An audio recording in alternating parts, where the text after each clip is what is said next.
Good morning, everybody. This is Bill Nelson, and I'm out here at the Barn Street Garden, and I think I see the Pick 42 truck coming on through here. Anytime you see the Pick 42 truck in your neighborhood, there's something going on. Now, this morning, right here at the Barn Street Garden, we have planting day right back here. Now, we're going to go over and see what we got going on over What I'm holding right now is rutabagas, and this is what we are going to be planting.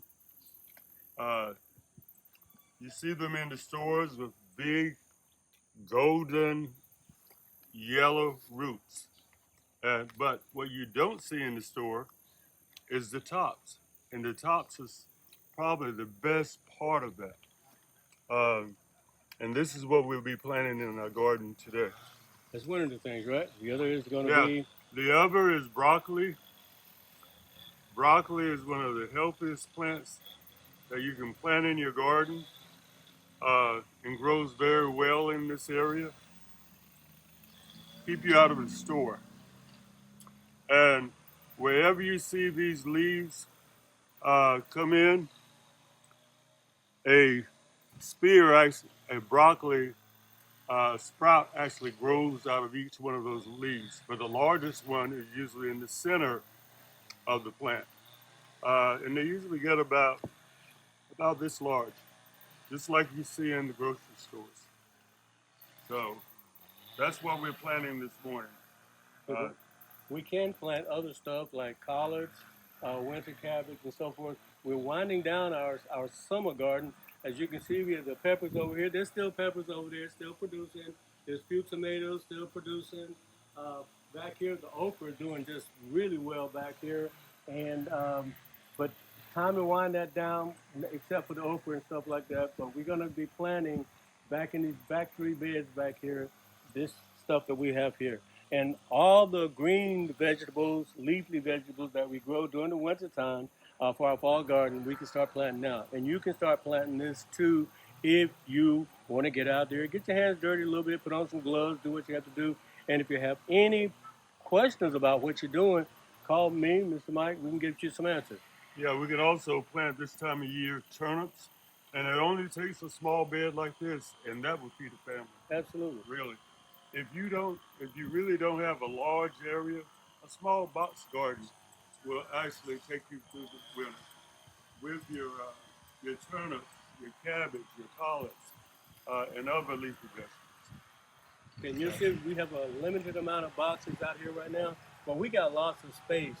If we had funds to do this, we could actually put enough food in here to feed a lot of people. I mean, look at all this empty stuff right here.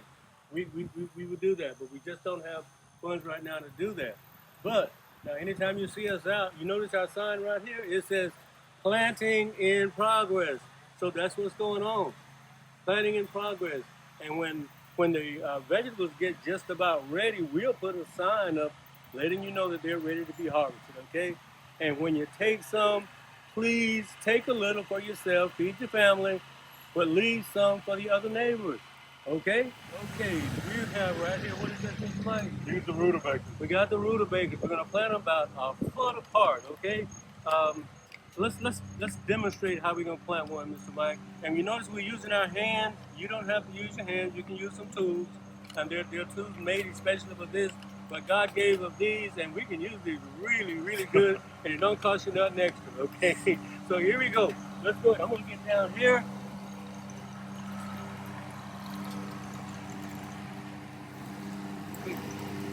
I'm gonna plant this here like this. And keep this kind of level right here.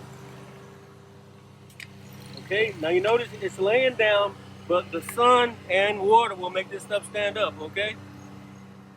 About a foot apart. You don't have to measure it. Do not have to measure it. But since it's kind of dry here, y'all, we want to make sure that we water this when we finish.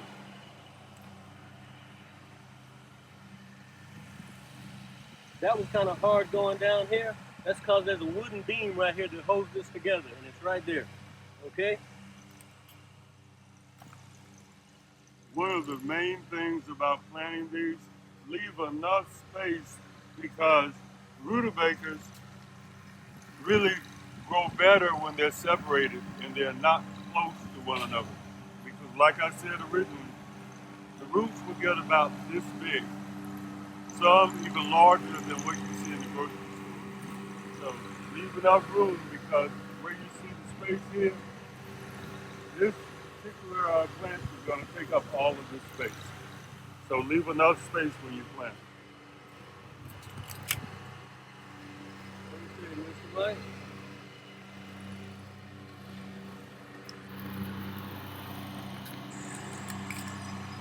As you see, it's not taking us a long time to do this.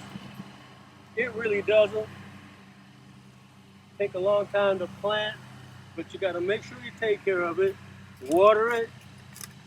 It's got to be fertilized. And I think Mr. Mike bought some fertilizer today. What kind of fertilizer we got, Mr. Mike? That's tobacco fertilizer, considered tobacco fertilizer, 6618. Okay, and all those numbers mean something. Yeah. That's one of the, additionally, a lot of fertilizers where you see the numbers on the back, most of it, the nutrients that are in there, the chemicals that are in there. Exactly. And that's what the plant really needs to grow.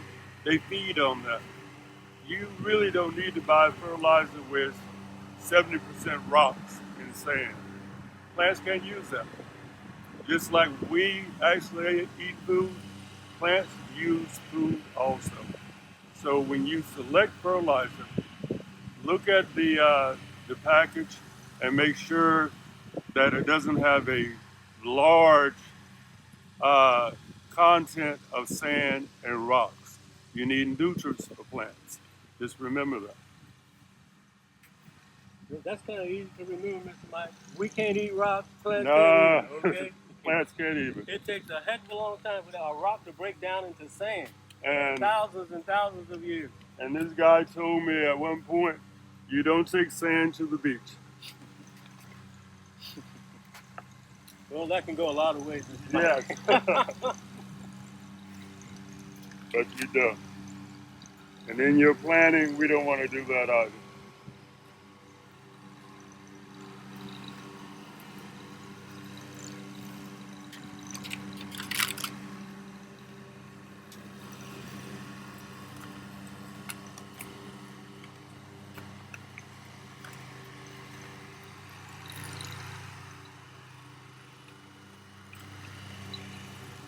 Mr. Mike, how long will it take these things to develop so that you be eating this stuff?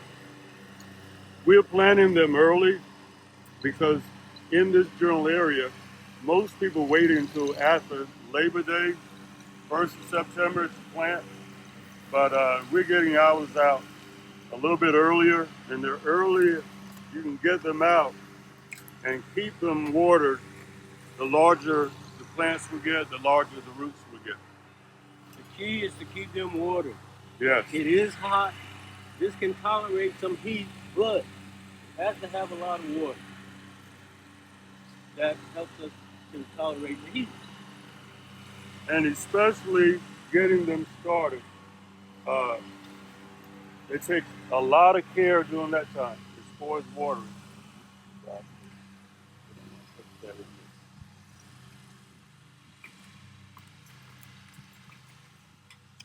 But all of these that we're planting right now. Take a look at this root mass, Shannon. You see that? This is a healthy plant, okay? But when we pull this out, we don't want to tear off half the root mass. That just makes that plant work that much harder. We want to keep all this together and put it back, put it in the same hole. You pull it out like this, and you'll notice it's not dripping wet right here. It feels kind of dry, but it's not. You can tell it's got moisture there, okay? Take care of your roots. That's the life of the plant.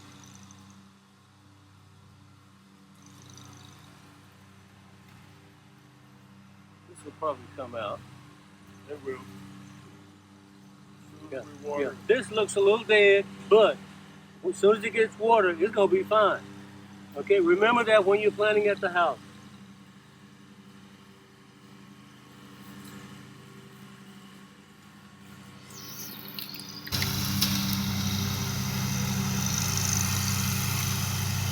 little plants now, but pretty soon it's gonna be rutabagas, y'all.